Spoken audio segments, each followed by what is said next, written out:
I'm Carol Gillard. I am this is kind of fun. It feels like I'm running for office or something. I'm Carol Gillard. I'm the VP of Marketing at Nexxen. And for those of you who aren't familiar with Nexxen, because we're a new brand, we are actually the unification of 3 different brands, the Tremor Video and Amobi DSP and the Unruly SSP and ad server. And so now we're a unified platform that specializes in CTV and digital video, which is why we're here today. So if you have any questions about that, please talk to Sage and Karen over there. They're 2 of the slimiest sellers I've ever met. So get ready for a hard sell. Just kidding. They're great. They're smart. I like you guys. All right. So we did some research with Magna Media Trials, which I'm sure a lot of you know is IPG's research arm. And we wanted to test the effects of repeating ads on CTV. I think a lot of us know that this is a big problem as viewers ourselves. But the thing is it also results in a lot of expensive, wasted impressions that you don't want to do, and you're annoying your customer. And most viewers don't know that this is actually a technology problem. Most of it is on the onus of the ad server, and that's because some are not equipped to manage both direct and programmatic demand, and those that can do it often lack the data to do so effectively. So what we did, first of all, I want to do a little plug because we got a lot of press from this, and that's really good for my job. Shout out to Media Post, we were in it twice, and all the other trades, and then also this study was featured in the Washington Post, my favorite. All right, so let's get into it. Like I mentioned, streaming has challenges in programmatically delivering a TV-like experience. So with linear, you'll get your 1 ad in a 1-hour viewing session, and it's fine, it's great, you're not annoyed. But then streaming comes along, and oops, I've just seen that 3 times, and if I see it again, I'm gonna scream. Oopsie, that was the wrong one.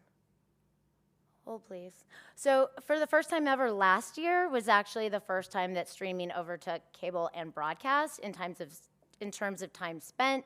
There's a lot of going back and forth right now, but eventually I think we all know that it's going to definitely surpass it a lot more, which means you're obviously buying a lot more of the inventory, and it becomes more and more important not to waste your impressions. So our question for the study was, what impact, if any, do repeating ads on streaming have on brands, platforms, and viewers? Spoiler alert, it's bad. So this was the study setup. Magna recruited an at-home panel to watch 60 minutes of content just as they would in a regular viewing experience. And we set up ad breaks that are similar to what most streaming companies have, and also at the same time similar to linear. Both Applebee's and New Balance participated in getting their 30-second creative tested, and the way we delivered it was some people were given 1 ad. I also want to clarify that these were different ad breaks, not the same ad break that the ads were served in. So some people were given 1 ad, just like a linear experience. Some people were getting 4 in different ad breaks, which is a very common experience that we've seen on the ad server, having an ad server, we know this. And then we tested the extreme, which were 6 ads. If I do that one more time. All right, so what do brands need to know about repeating ads? First up, this is not very surprising, but oversaturation is the norm. 87% of the people we surveyed said that they see too much of the same ad. And this is a biggie. Viewers think that overexposure is intentional, and most of the onus is on the brand. So 68% of viewers actually think that brands, are actually meaning to buy this inventory. And yes, it makes your brand stand out. 6 people delivered 6 ads, almost all of them remembered that they saw that ad. And even at 4, 85% realized that they saw the same ad. But it doesn't stand out for the right reasons. Unsurprisingly, this was super annoying. It was over-indexing for annoying, disruptive to the experience, and then they didn't want to see it again. And the problem here, too, is that it affects your connection with your brands. So you got your last loss of the connection, and it also isn't a brand that's exciting anymore. But here's the biggest. So it actually is eroding purchase intent. So you can spend all of that time planning, allocating your budget, and you're actually paying for people not to buy your ad. That's scary. And this was some qualitative, excuse me. We wanted to get this kind of data because we felt that a lot of people were probably going to be like, I saw it 10 times, 20. Some people did say that. But as you can see from most of these comments, it was really annoying, and it was disruptive, unsurprisingly, and people were even saying the ad itself was fine, but it was just the number of times that they had to see it. Now let's get into what platforms need to know, because this is where brands are putting their money. So there's plenty of blame to go around. 44% of the people also think that the platforms were at fault. And this is the scary thing, is that 51% of viewers are actually planning on taking some sort of action, negative action, towards the platforms. So this is where it gets a little dangerous, is if you have the same content, if they have the same content as other streaming services, 43% will actually start looking for another service that has the same content. And I won't go through all these, I'm gonna call out a couple of them, but 20% will stop watching the service, and this is a biggie, 19% would actually terminate their subscription.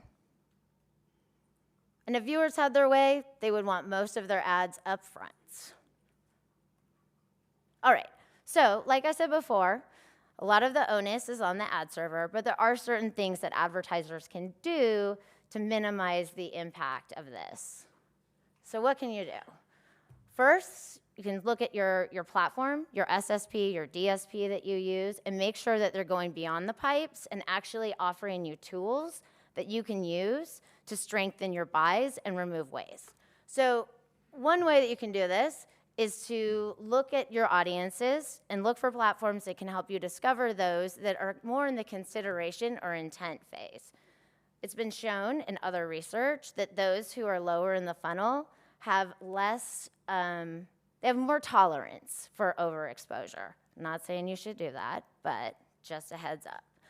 And then there's other cross-platform tools that you can use to remove duplication and extra waste so that you know that you're allocating your dollars to the right platform. And finally, develop different creative assets. So I was actually meeting with a very large sports publisher last week, and they actually said, well, why don't advertisers just make a whole bunch of different creative and use different celebrities or whatever? And I was like, I don't think that's cheap. But anyway, there are certain solutions. I'm not kidding. I felt very smart when I said that. That's not cheap.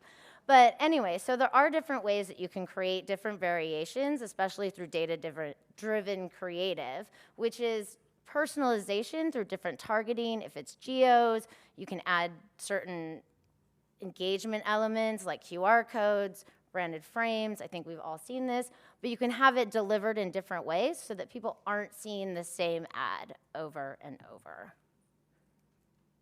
And that is it. Thank you very much.